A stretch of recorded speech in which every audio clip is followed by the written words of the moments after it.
एक गांव था, नाम था ढोलकपुर। बड़ा ही शांत और सुंदर गांव था। लोग हमेशा खुशी से झूमते थे क्योंकि उस गांव में रहता था महाराज रायस्टार, जो अपने गांव के लिए एक शेर था, जो कभी अपने लोगों के साथ गलत होने नहीं देता था। लेकिन उस गांव में छुपा था एक डरावना राज, एक राज जो सबके दिल में था पर जुबान पे नहीं।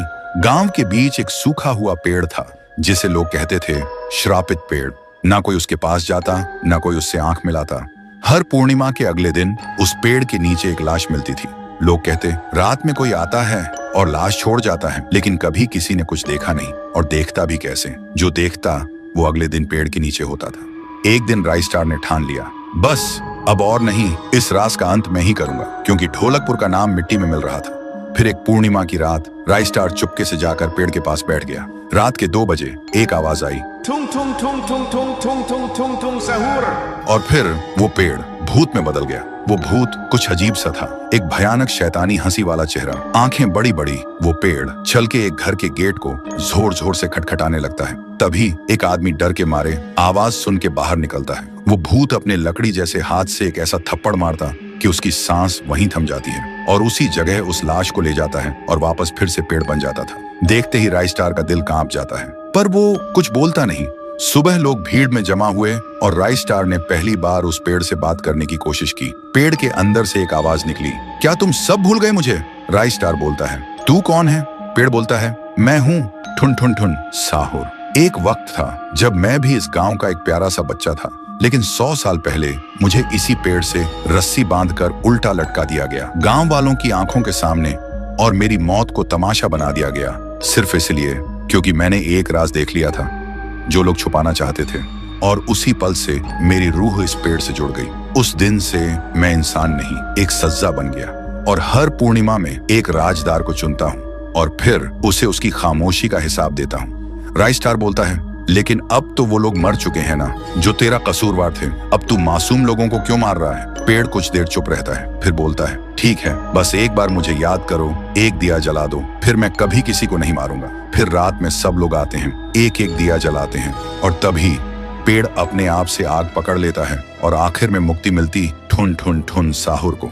उस दिन के बाद गांव में कभी कोई लाश नहीं मिली। हर पूर्णिमा में लोग एक दिया जलाकर उसकी यादों को जिंदा रखते हैं, क्योंकि अगर भूल गए तो सपने में एक आवाज सुनाई देती थी, ठुंग ठुंग ठुंग ठुंग ठुंग ठुंग ठुंग ठुंग ठुंग सहूर। एक छोटा सा गांव था, नाम था सुकूनपुर। वहां एक पेड़ था, गुलाबी पत्तों से भरा हुआ, जो सिर्फ छांव नहीं, सुकून भी देता था। जो भी उस पेड़ के नीचे आकर आराम करता था, हर किसी ने बोला, ये पेड़ में कुछ चमत्कारी है, जब भी इधर रुकता हूं तो एक सुकून मिलता है। उसी गांव में एक बुजुर्ग दादू रहते थे अपने पोते के साथ। उन्हें गांव के सबसे समझदार इंसान माना जाता था। वो दादू अपने छोटे से पोते राजू को हर शाम उस पेड़ के नीचे लाते और कहानियां सुनाते और कहते, बेटा, ये पेड़ सिर्फ पेड़ नहीं है, ये हमारा परिवार है। मैंने इसे अपने हाथों से लगाया है और इसने मुझे जिंदगी भर छांव दी है। राजू मुस्कुरा के पूछता, दादू, क्या पेड़ भी परिवार होते हैं? दादू थोड़ा सा हंसते हुए बोलते, जिसने तुझे बिना कुछ मांगे छांव दी, थकान में सहारा दिया, वो क्या किसी अपने से कम है? तभी पेड़ से पत्तियां गिरने लगती हैं, जैसे वो खुद सुन रहा हो, जैसे उसकी सांसें भी कहानियों में चल रही हो। वक्त गुजरता गया, दादू बूढ़े हो गए और एक दिन दुनिया छोड़ गए, और राजू भी अकेला उदास हो गया था। अब राजू हर दिन उसी पेड़ के नीचे लेट कर रहता था। एक दिन वो आंखों में आंसू लेकर पेड़ को देख के बोलता है, दादू, आइए ना, मुझे कहानी सुननी है, मैं खुद को बहुत ही अकेला महसूस करता हूँ। तभी पेड़ बोलने लगता है, राजू, तू अकेला नहीं है, मैं हूं ना, तेरा परिवार। राजू चौंक जाता है और बोलता है, तुम कैसे बोल सकते हो?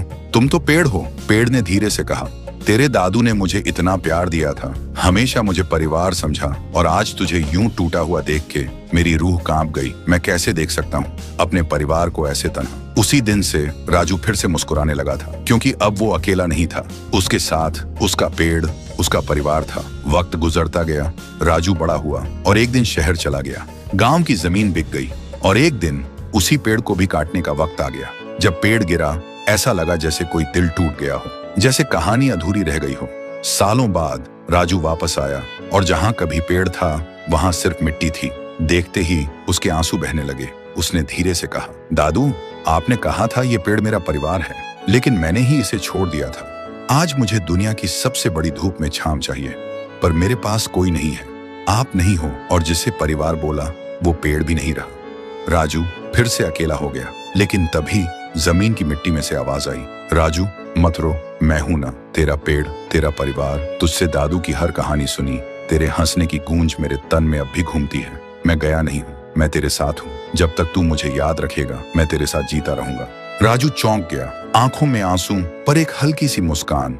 उसने वहीं एक छोटा सा पौधा लगाया और एक स्लेट पे लिखा, जिसने बिना कुछ कहे तुझे सब कुछ दिया, उसे कभी मत तोड़ना, चाहे वो पेड़ हो या रिश्ता